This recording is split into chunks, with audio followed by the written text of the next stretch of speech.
ఐశ్వర్యవంతులు శిష్యులున్నారు. ఏమిటి ప్రారంధం? ఇన్ని కన్నాలతో ఉన్నటువంటి తువ్వాలతో ఎలా తుడుచుకుంటున్నారు? మీకు ఒక మంచి తువ్వాలే కొనివ్వలేమా అన్నారంటే ఆయన అన్నారు, ఎవరు చెప్పారు మీకు నా తువ్వాలు కన్నాలతో ఉందని? సహస్రాక్షుడే నా తువ్వాలు, ఇంద్రుణ్ణి తువ్వాలుగా తుడుచుకుంటున్నాను, అందుకే చూడండి దానికి 1000 కళ్ళుంటాయన్నారు. ఇది తృప్తి. తనకిది లేదన్న భావన ఉండదు, అంతా నాదే, నాది కాందేమిటన్న భావనతో బతుకుతారు పెద్దలు. కాబట్టి అటువంటి తృప్తి మహేశ్వరుడి సొత్తు. కాబట్టి ఇటువంటి స్వతంత్రత, ఇటువంటి శక్తి కలిగిన వాడు ఏదైనా చేయగలడు. ఇక్కడ మనకి ఒక అనుమానం వస్తుంది, ఏమన్నా అంతా బాగుంది కానీ మనందరికీ ఎందుకంటే అలా కనపడదు? మరి మనందరికీ కూడా అలా తెలిసిపోయి హాయిగా భావన లోపల నాటుకుపోయింది అనుకోండి, ఇంకా మనందరం మీరు చెప్పేది ఏముంది, రేపు పొద్దున్న నుంచి మీరు కింద కూర్చోండి మేము అందరం చెప్తాం ఆ పతంజలి చెప్పినట్టు 1000 నాలుకలతోటి అంటే మరి ఎందుకు నిలబడదు? ఇది మీరు చాలా జాగ్రత్తగా కనిపెట్టవలసినటువంటి రహస్యం శాస్త్రంలో. మాయినంతు మహేశ్వరం, ఆయన మాయ ఆయనని చూడకుండా మిమ్మల్ని అడ్డగిస్తుంది. ఆ మాయ ఆయన అనుగ్రహం చేతనే తొలగుతుంది. మాయ అంటే ఉన్నదా లేనిదా? ఉన్నట్టు కనపడి లేనిది, అది చిత్రం. అది ఎవరిది? ఈశ్వరుడిదే. ఈశ్వరుడిదే అయిన మాయ ఈశ్వరుణ్ణి కనపడకుండా చేస్తుంది. ఏమిటండి మీ మాటలు అయోమయంగా ఉన్నాయి? నేను మీకు ఉదాహరణ చెప్తాను. మేఘం ఎవరి వలన వచ్చింది? సూర్యుడి వలనే వచ్చింది.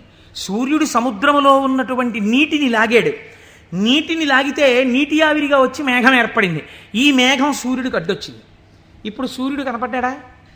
కనపడ్డ మేఘం అడ్డొచ్చేసింది. సూర్యుడి చేత తపింపబడిన సముద్ర జలములు ఆవిరిగా పీల్చబడితే మేఘమై సూర్యుడినే అడ్డినట్టు ఈశ్వరుడు యొక్క శక్తియే మాయగా పరిణమించి ఈశ్వరుడు కనబడకుండా చేస్తుంది. ఈ మాయ తొలగడం ఎవరి వల్ల తొలగుతుందో తెలుసా అండి? ఈశ్వర వాక్కు వలన, ఈశ్వర స్వరూపులైన గురువాక్యముల వలన.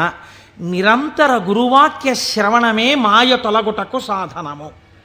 అందుకే గురువు లేని విద్య గుడ్డి విద్య. ఆ గురువు అనుగ్రహం ఉంటే తప్ప మాయ తొలగదు. ఈ మాయ చిత్రంగా ఉంటుంది. ఎంత చిత్రంగా! మాయ యొక్క స్వభావమేమి మీకు తేలిక మాటల్లో చెప్పాలంటే, ఇప్పుడు నేను దాని గురించి పెద్ద చర్చ చెయ్యకుండా చెప్పాలి అంటే, మాయ వలన వచ్చేటటువంటి ఉత్తర లక్షణము కామక్రోధములు. ఎందుచేత? వెంటనే ఈశ్వరుడితో ఉన్నటువంటి పట్టు విడిచిపెట్టేసుకుని తన యందు పెట్టేసుకుని ఈశ్వర దర్శనమాగి ఇదంతా నా ప్రజ్ఞ అంటాడు. అనగానే మాయ ఏర్పడిపోయిందనమాట. అంతే. ఏర్పడి కామక్రోధములతో కొట్టుమిట్టాడుతుంటాడు. మీరు ఒక్క విషయం, నేను ఇప్పుడు ఒక విషయాన్ని చెప్పబోయే ముందు నేను ఇప్పుడు శివమహాపురాణంలోంచి ఒక ఆఖ్యానాన్ని అనుసంధానం చేయబోతున్నాను. ఇది చెప్పబోయే ముందు నేను ఒక విషయం చెప్పకుండా మొదలు పెడితే ఒక ప్రమాదం ఏర్పడేటటువంటి అవకాశం ఉంది. ఒక 95 సంవత్సరాల వృద్ధుడు అలా వెళ్ళిపోతూ ఉపన్యాసం అయిపోయిన తర్వాత ఒక ఆటో కింద పడబోయారనుకోండి.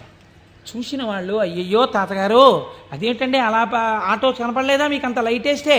అంటే బాబు కళ్ళు డాజిల్ అయిపోయాయా, కనపడలేదు, పడిపోయాను అన్నారు అనుకోండి. మీరు ఏంటంటారు?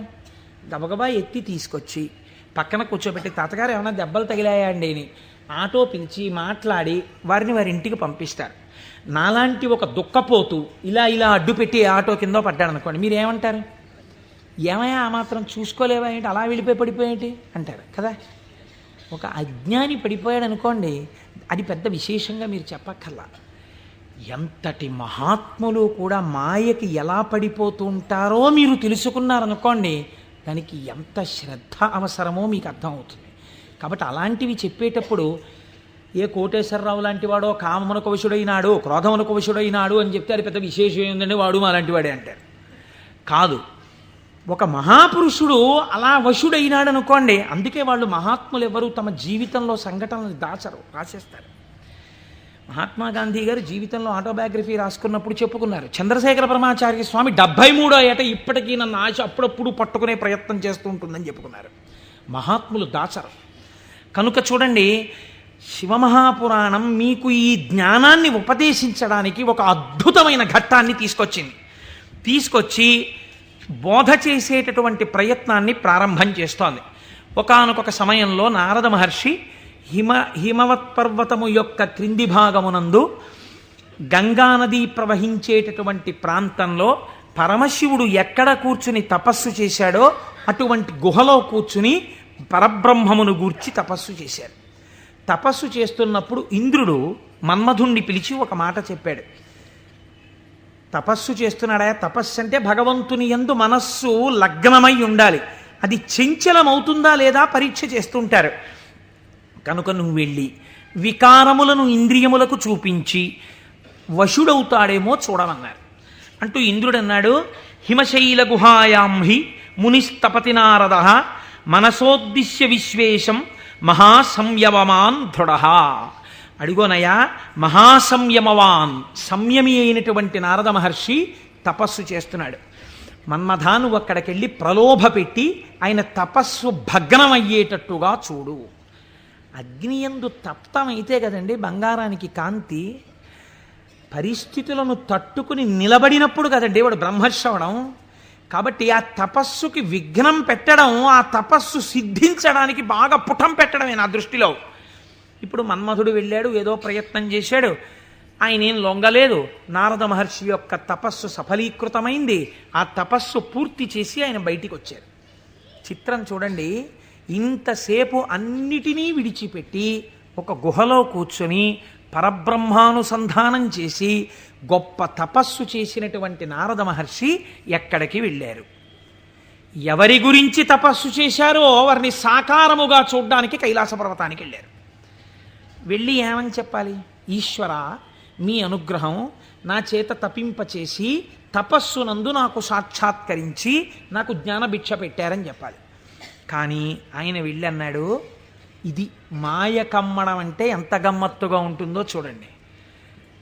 ఈశ్వర, హిమవత్పర్వత ప్రాంతంలో ఉన్నటువంటి గుహలో కూర్చుని నేను తపస్సు చేశాను. మన్మధుడు వచ్చి నా మీద బాణాలు వేసే ప్రయత్నం చేశాడు. కానీ నేను ఆ మన్మథ బాణములను లెక్క పెట్టలేదు. కామమును జయించాను అంటే ఈశ్వరుడు చేసిన పని నేను చేశానని చెప్పుకోవడం స్వోత్కర్ష. కాబట్టి నేను కామమును జయించాను, జయించి నేను తపస్సు యందు సిద్ధిని పొందాను అన్నారు. అంటే శంకరుడు నవ్వాడు. ఇక్కడ మీరు శివుడు చెప్పిన మాటని చాలా గట్టిగా పట్టుకోవాలి. ఆయన అన్నాడు, బాగుందయ్యా, చాలా చక్కటి మాట చెప్పావు, చాలా సంతోషం. కాముణ్ణి జయించావా? మాటలా కాముణ్ణి జయించడం అంటే జయించిన వాడికి తెలుస్తుంది, అందుకు కదా నాకు వచ్చి చెప్పావు. నేను సంతోషించాను. కానీ నారదా, నీకొక్కటి చెప్తాను, గుర్తుపెట్టుకో. అయిననొక మాట చెప్పెదా, మానసమున నుంపు దీని మరువకుమెప్పుడున్ మౌనీంద్ర వైకుంఠునితో నుడువకు నీ తపంబు తోరపు సిద్ధిన్. నాకు చెప్పావు కదా నేను కాముణ్ణి గెలిచానని.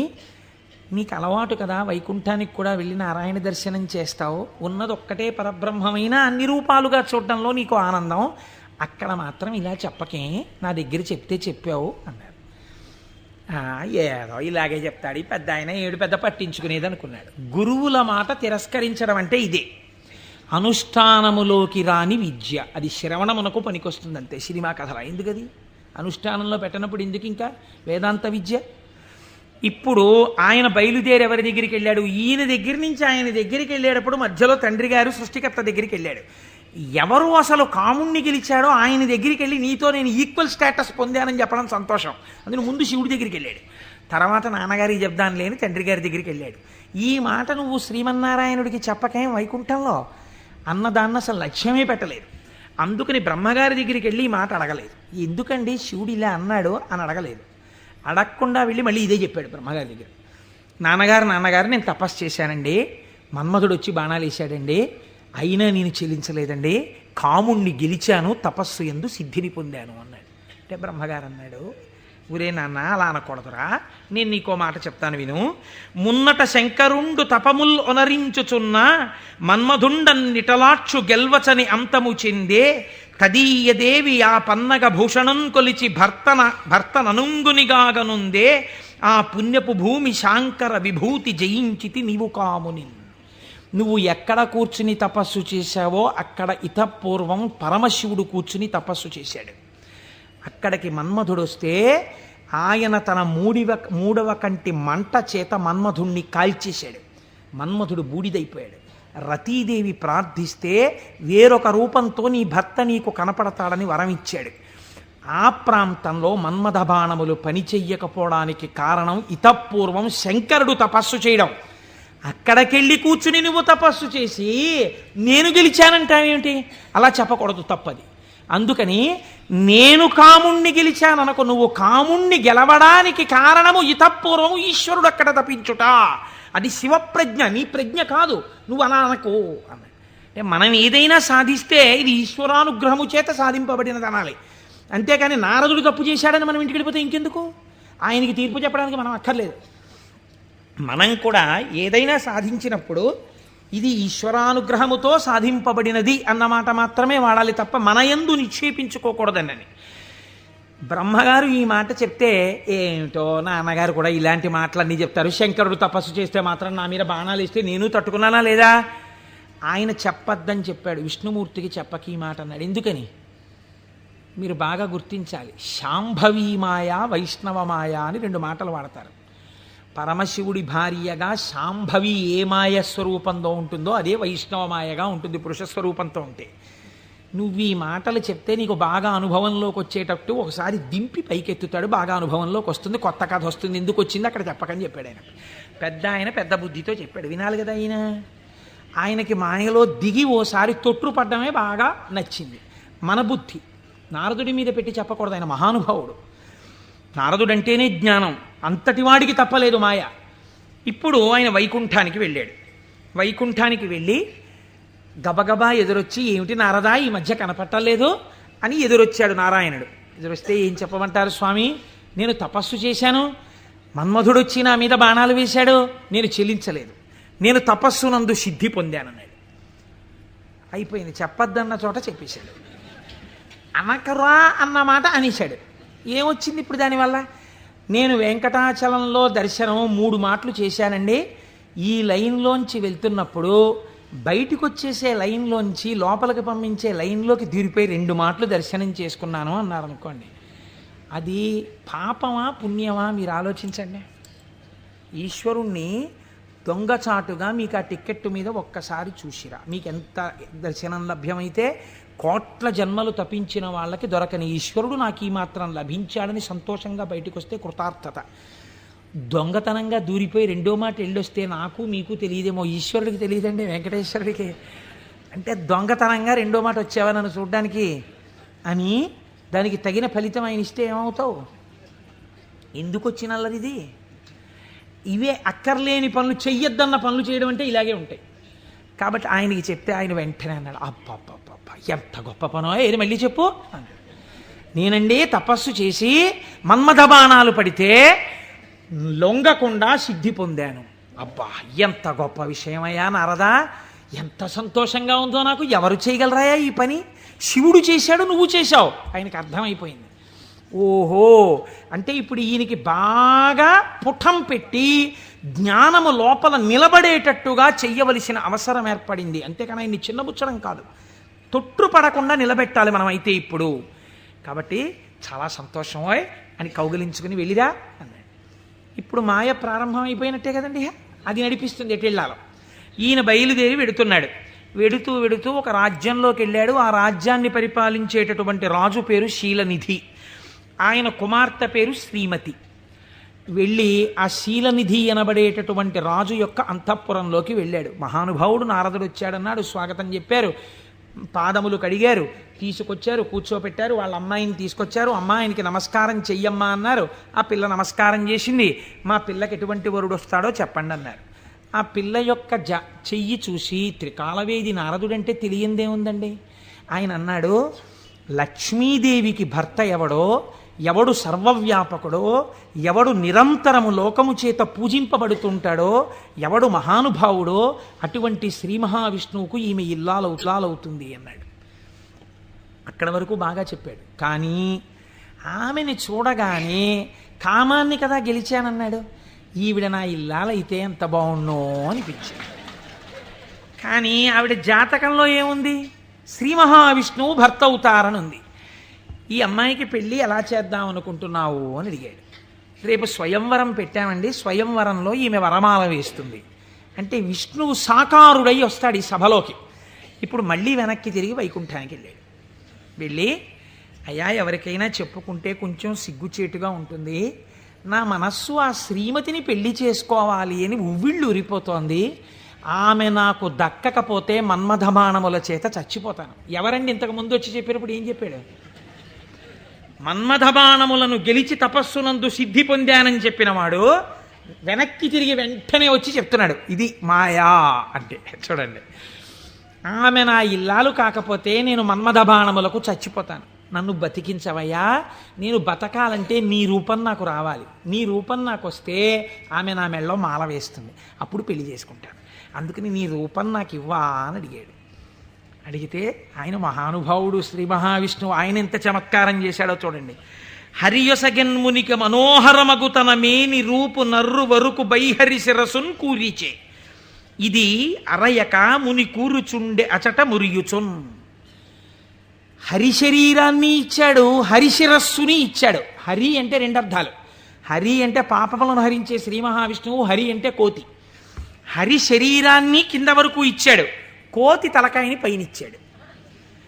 నువ్వు హరి రూపాన్ని కదా అడిగావు, హరి రూపాన్ని ఇచ్చానన్నాడు. మాట తప్పనట్టు. ఆయనంత తెలివైనవాడో చూడండి. ఈయనకేం కనపడుతుంది? ఇలా చూసుకున్నాడు.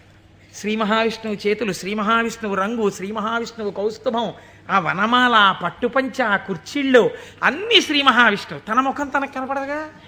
అద్దంలో చూసుకోవడానికి శ్రీమతి దగ్గరికి వెళ్ళిపోవాలి ముందు, స్వయంవరం అయిపోతే. అందుకని గబగబా వెళ్ళిపోయాడు. వెళ్ళిపోయి ఆ స్వయంవరంలో ఒక ఆసనం మీద కూర్చున్నాడు. ఇద్దరు రుద్రపార్షదులు అటు ఇటు కూర్చున్నారు. వాళ్ళు అన్నారు, వీడెవడరా శ్రీ మహావిష్ణువులా పంచకట్టుకున్నాడు, మాలలు వేసుకున్నాడు, ఇటు ఆ కౌస్తుభం పెట్టుకున్నట్టు అలా పెట్టుకున్నాడు, ఆ వనమాల వేసుకున్నట్టు వేసుకున్నాడు, పైన కోతి మొహం, వీడిని ఎవరు పెళ్లి చేసి ఎలా శ్రీమతి మాల వేస్తుంది, ఇటు ఇలా వచ్చాడేమిటి అంటున్నారు. ఆయనకి ఎంతసేపు యామని వినిపిస్తోందంటే నా మెళ్ళో మాల వేస్తేస్తుందని కుళ్ళిపోయి వీళ్ళు ఇలా అనుకుంటున్నాడు. ఆ శ్రీమతి దండ పట్టుకుని దగ్గరికి వచ్చింది. తీరా దండ పట్టుకుని దగ్గరికి వచ్చేటప్పటికి కాళిదాస మహాకవి వర్ణిస్తారులేండి. ఆ ఇందుమతీదేవి దండ పట్టుకుని ఎవరి దగ్గరికి వెడితే వాళ్ళకి పగటిపూటలా అనిపించింది. ఎందుకంటే ఆవిడ యొక్క వెలుతురులో వాళ్ళు ప్రకాశించారు. ఆ తర్వాత కొంచెం ముందుకెళ్ళేటప్పటికి ఆవిడ వెళ్ళిపోయింది, వీళ్ళు చీకట్లో ఉండిపోయేవారు. నాకు కొన్ని ఆశ్చర్యంగా ఉంటాయి. నేను ఇంట్లోకి వెళ్ళేటప్పటికి కరెంటు పై చీకటిగా ఉంది. మా అమ్మాయి ఒక ఛార్జింగ్ లైట్ పట్టుకుని వచ్చి ఆ వెలుతురులో, నాన్నగారండి మిమ్మల్ని నేను వెలుతురులోకి తీసుకొస్తున్నాను అంది.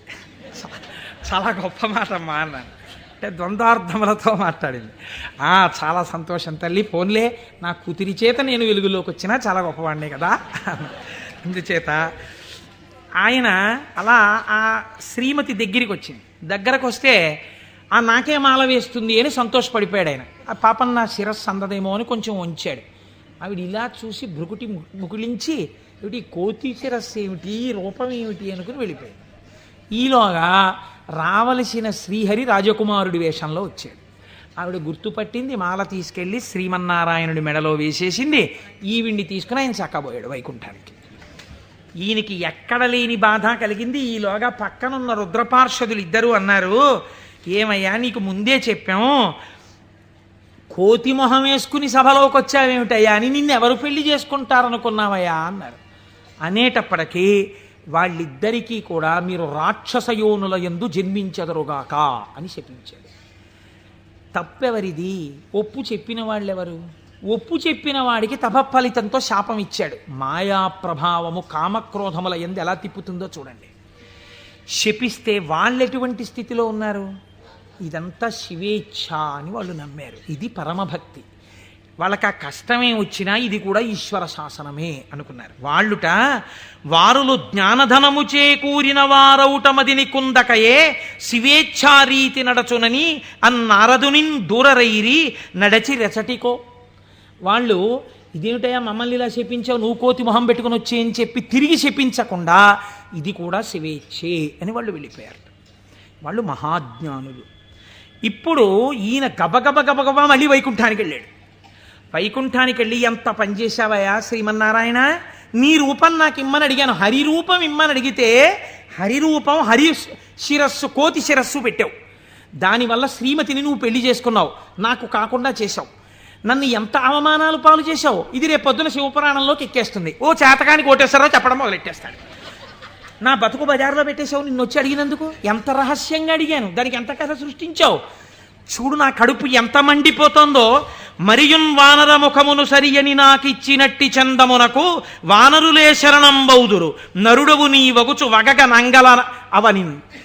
నీవు ఒకానొక నాడు నరుడవై పుట్టి అందచందాలు కలిగిన భార్య దూరమైపోతే అరణ్యంలో పడి ఏడిస్తే ఈ కోతి ముఖం ఉన్న వాళ్లే వచ్చి సహాయం చేసి నీ భార్యతో నిన్ను కలుపుతారు, నిన్ను శపిస్తున్నానన్నాడు.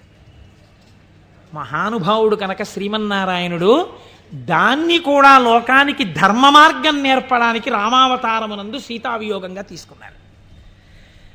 ఇప్పుడు ఈ శాపవచనాన్ని కూడా విడిచిపెట్టేశాడు, ఇద్దరిని శపించేశాడు, భగవంతుణ్ణే శపించాడు, రుద్రపార్షదుల్ని శపించాడు, కామమునకు వశుడయ్యాడు. ఇప్పుడు స్వస్థత కలిగింది. ఏమిటి నేను పొందింది అనుకున్నాడు. చిచ్చి చిచ్చి, ఎక్కడి నా జన్మ, ఎక్కడి తపస్సు, ఎక్కడి మహతి. ఆనాడు శంకరుడు చెప్పాడు, నేను గెలిచానని అనకు, అనద్దు, ప్రత్యేకించి వైకుంఠంలో ఈ మాట చెప్పకు సుమా అని చెప్పాడు ఆయన. అక్కడే చెప్పాను. కాబట్టి శివవాక్కు గురువాక్కు, ఏది అనకురా, ఏదైనా ఈశ్వరుడు ఇచ్చాడను నీకు ఇబ్బంది ఉండదు. అంటే వీడు ఏదైనా సాధించేటప్పటికీ నాదంటాడు, ఏదైనా పోయేటప్పటికీ దిక్కుమాల దేవుడు ఏం చేశాడు నాకంటాడు. రెండూ పాపకర్మలే. కాబట్టి ఇప్పుడు ఆ మాయ తొలగింది. ఇప్పుడు శ్రీమన్నారాయణుడిని చూసి అన్నాడు, ఎట్లు మహాత్మా నిన్ను శపించిన దోషము నాకు బాయు, నీ వెట్లు భరించి యొందగల వీచెడు తాపసి ఏవయైన ఈ తిట్లు సహింపరానివిక, తీండ్రపుటల్కను ముక్క ముక్క యౌనట్లుగా నన్ను చెండదగు, అండజకేతన చక్రధారచేన్. యుక్తాయుక్త విచక్షణ మరిచి నేను మాట్లాడినటువంటి మాటలకి నా యొక్క నాలుకని ముక్కలు ముక్కలుగా కత్తిరించెయ్యాలి. ఎంత మాత్రము ఇంకా జాగు చెయ్యకుండా, మహానుభావ, అండచకేతన అంటే గుడ్డులోంచి పైకొచ్చినటువంటి గరుత్మంతుడు నీ యొక్క ధ్వజమునకు చిహ్నముగా కలిగినటువంటి వాడా, మహానుభావ, నీ చక్రధారల చేత నా నాలుకని ముక్కలు ముక్కలుగా కత్తిరించేవయా, అప్పుడు కానీ నేను చేసిన పాపం పోదని కన్నీటి ధారలతో ఆయన పాదాల్ని అభిషేకించి ఆయన కాళ్ళ మీద పడ్డాడు. నారదుడు కాబట్టి అంత తొందరగా మళ్ళీ స్వస్థితిని పొందగలిగాడు. మనం కొన్ని కోట్ల కోట్ల జన్మలు తిరుగుతుంటాం. మీరు చూడండి, రామాయణంలో సీతావియోగానికి కారణమైంది ఒక రజకుడి మాట. అదే రజకుడు మళ్ళీ ద్వాపర యుగంలో రజకుడిగా వచ్చాడు. కృష్ణ భగవానుడు వెళ్ళి 4 చీరలు ఇవ్వయా, పంచెలు ఇవ్వయా, కట్టుకుంటానన్నాడు. ఎట్టట్రా మనుజేంద్ర చేలమలు మీ కియ్యంబాడియే మిరలుం కట్టంబోలుదురే, పయోఘృతదది క్షీరంబులన్ మెక్కి ఇట్లాడంజనుగాక, గొల్లలకు మీకి భంగి నోరాడిడిన్ కట్టా ప్రణంబులు కొలుపోయదుసు మీ కంసోద్ధతిన్ బాలక. ఆయన 4 పంచెలు ఇవ్వరా అంటే వీడు ఇన్ని మాటలు మాట్లాడాడు. ఎట్టెట్రా, ఏంట్రా, నీకు రాజుగారి బట్టలు కావలసి వచ్చాయా? బాగా నందవ్రజంలో పాలు వెన్న తిని ఒళ్ళు కొవ్విందా? నీకు రాజు పంచెలు కావాలా? పంచె కట్టుకోవడం కాదురా, ఈ మాట తెలిస్తే కంసప్రభువుకి ఏమవుతావు తెలుసా, ముక్కలైపోతావు అన్నాడు. అంటే కృష్ణ భగవానుడు అన్నాడు, అన్నయ్య ఇంకొక అవకాశం ఇచ్చి చూశా, సరేనని ఒక పంచె ఇస్తే చేసిన పాపం తీసేద్దామని చూశా. యుగం మారిపోయినా వీడి బుద్ధి మారలా. ఈ తల ఇక మామూలుగా పనికిరాదు, నీ గుద్దొక్కటి గుద్ది 1000 వ్రక్కలు చేయన్నయ్యా శిరస్సునన్నాడు. ఒక్క గుద్దు గుద్ది 1000 ముక్కలు చేశారు. నోటి మాట సంస్కారంగా ఉండాలి. మాట సంస్కారంగా ఉండడం మొదట నేర్చుకుంటే చాలా తప్పులు దిద్దబడిపోతాయి. అందుకే శివుడు చెప్పింది ఈ మాట వైకుంఠంలో చెప్పకు. నీవు ఏది చేసినా ఈశ్వర ప్రజ్ఞకి ముడిపెట్టు. నీ కొడుక్కో ర్యాంక్ వచ్చింది, ఇది ఈశ్వరానుగ్రహం అండి. మా అబ్బాయికో ర్యాంక్ వచ్చింది. నువ్వు మంచి పంచ కట్టుకున్నావు, ఈశ్వరానుగ్రహం అండి. ఓ పంచ కట్టుకున్నాను. నువ్వు ఒక ఉపన్యాసం చెప్పగలిగావు, అది పరమేశ్వరానుగ్రహం అండి. నా చేత ఒక ఉపన్యాసం చెప్పించాడు, ఈశ్వరానుగ్రహం అండి. నేను శివమహాపురాణం వినగలిగాను అను. నేనన్న మాట అన్నావా, ఇబ్బందిలోకి వెళ్ళిపోతావు. ఇది అనకు. మొదట దిద్దుకోవలసినది వాక్కు దిద్దుకో. రజోగుణ తమోగుణ భూయిష్టమైన వాక్కులు మాట్లాడకు, అవి నీ సంస్కారం అయిపోతాయి. ఈ సంస్కారము నిన్ను జన్మ జన్మాంతరములు తిప్పుతుంది. నారదుడు కాబట్టి మహానుభావుడు గంటలో సర్దుకున్నాడు. మనం ఎంతటి వాళ్ళం, మాయ ఎంత గొప్పదో చూడండి. ఇది మహేశ్వర శక్తి. ఈ మాయ ఎలా తొలగుతుంది అంటే దీనికి ఒక్కటే లక్షణం, ఆ మాయయే అమ్మవారి స్వరూపం. మీరు గట్టిగా ఆవిడ పాదాలు పట్టుకున్నారనుకోండి, పట్టుకుంటే ఆవిడే మిమ్మల్ని దగ్గరికి తీసుకుని, అందుకే చేతిలో పాశం పట్టుకుని ఉంటుంది. ఈశ్వర భక్తిని మీకిచ్చి మీ చేత ఈశ్వర సేవ చేయించి ఈశ్వరుడిలో మిమ్మల్ని ఆవిడే కలుపుతుంది. ఆవిడే ఆ పనినంతటినీ తీసుకుంటుంది. ఇది చిత్రంగా ఉంటుంది. ఎలా ఉంటుందంటే, తరచుగా చెప్తూ ఉంటాను నేను ఒక కత్తి నేను అలా వెడుతూ ఉంటే రోడ్డు మీద ఒక దొంగ పరిగెత్తుకుంటూ కత్తి పట్టుకుని నా వెనక వచ్చాడు అనుకోండి, నేను పరిగెడుతుంటాను. దొంగ కత్తి పట్టుకుని నా వెంట పరిగెడుతుంటాడు. నేను ముందు పరిగెడతాను, నా వెనక దొంగ పరిగెడుతుంటాడు. పరిగెడుతుండగా దొంగ రాయి తన్నుకుని పడిపోయి కత్తి అంత దూరంలో పడిపోయింది అనుకోండి.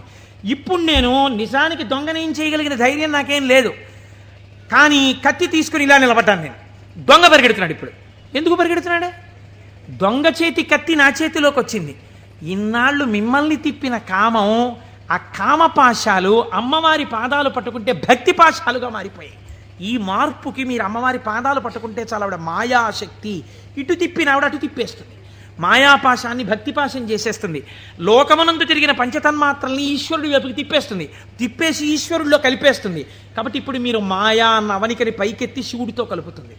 ఇది మహేశ్వరుణ్ణి చేరుకోవడానికి మార్గం. ఆ మార్గమునకు మొట్టమొదటి పొరపాటు వాక్కునందు కలుగుతుంటుంది. ఈ వాక్కునందు అలా చెయ్యకు. ఈశ్వర ప్రజ్ఞని గుర్తెరుగు, ఈశ్వరానుగ్రహాన్ని గుర్తెరుగు. ఇది మనకి బోధ చెయ్యడం ఈ మహేశ్వరనామాన్ని అడ్డుపెట్టి మనకి నేర్పింది. ఇదే పరమశివుణ్ణి పక్కనే ఒక చిత్రమైన నామంతో పిలుస్తారు, శంభు అని పిలుస్తారు. శంభు అంటే ఏమిటో తెలుసా అండి? శం అంటే నిరతిశయమైనటువంటి సుఖము లేదా సుఖము. భావయతి కల్పించువాడు. మీరు చూడండి, ఒక వస్తువు ఉంటుంది. ఆ వస్తువు యొక్క సుఖానుభూతిని మీరు ఎప్పుడు పొందుతారు? ఒక వస్తువు యొక్క సుఖానుభూతిని మీరు ఎప్పుడు పొందగలరు అంటే, ఆ వస్తువు మీ చేత అనుభవింపబడినప్పుడు. ఉదాహరణకి నాకు ఒక లడ్డు అంటే చాలా ఇష్టం అనుకోండి. ఆ లడ్డూని తీసుకొచ్చి మీరు ఇలా చూపించి, కోటేశ్వరారు మీకోసమే తెచ్చాం ఈ లడ్డు అన్నారనుకోండి. నేను ఆ లడ్డూని ఇలా చూసి నా కోరిక తీరిపోయి అంటానా? అనను. మీకోసమే అన్న చేతిలో పెట్టారు, చాలా బాగుంది అని ఇలా పెట్టుకుని తినబోతాను. తినకండి, మీకు ఈ లడ్డు ఎందుకు తెచ్చానో మీకు శుభవార్త చెప్పాలి. అది చెప్పాక తిందురు కానీ. ఇప్పుడు నా కోరిక తీరిపోయిందా? తీరలేదు. ఆయన శుభవార్త చెప్పబోతుంటే సెల్ ఫోన్ మోగింది. ఉండండి చెప్తాను అని అక్కడికి వెళ్ళి గంట సేపు మాట్లాడుతున్నాడు. లడ్డు ఇలాగే ఉంది, నేను ఇలాగే ఉన్నాను. తీరిందా? తీరలేదు. ఆయన తర్వాత వచ్చి ఏదో చెప్పి ఇప్పుడు తినండి అన్నాడు. ఇప్పుడు నేను దాన్ని తీసి ఇలా నాలుక మీద పెట్టుకుని అలా పడేశాను. గభాలన కంట్లో ఏదో పడి ఇలా అన్నాను, అది కింద పడింది. తీరిందా నా కోరిక? తీరలేదు. నాలుక మీద పడింది రెండో ముక్క, అమ్మయ్యా అన్నాను. ఇప్పుడు నా కోరిక తీరింది కదండి. వస్తువు ఉండడానికి, అది మీ అనుభూతిగా మారడానికి మధ్యలో చాలా తేడా ఉంటుంది. ఈ శక్తి మీ యందు నిలబెట్టేవాడు ఈశ్వరుడు. అందుకే ద్రాపే అంధస్సస్పతే దరిద్రం నీలలోహిత అంటుంది రుద్రాధ్యాయం. సుఖమునకు కావలసిన వస్తువు ఉండడం వేరు, సుఖముగా బ్రతకడం వేరు. ఒకడు కోటీశ్వరుడు ఉంటాడు, కానీ వాడు నిన్న రాత్రి మిగిలిపోయినటువంటి చద్దన్నాన్ని